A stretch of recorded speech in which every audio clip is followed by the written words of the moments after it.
Hi friends, welcome back to my channel.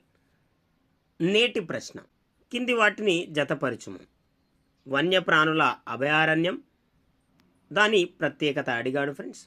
ఒకవైపు వన్యప్రాణుల అభయారణ్యం, మరొక వైపు వాటి ప్రత్యేకతలు.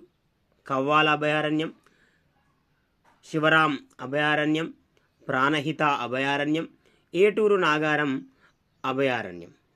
మరొక వైపు దయ్యం వాగు, కృష్ణజింక, బురదనేల మొసళ్ళు, టైగర్.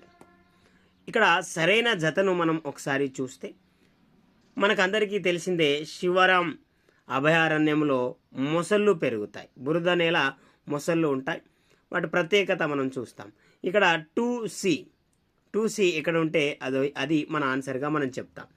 ఆప్షన్ 2లో ఆన్సర్గా 2C ఉంది. దీంతో మన ఆన్సర్ ఆప్షన్ 2 అనేది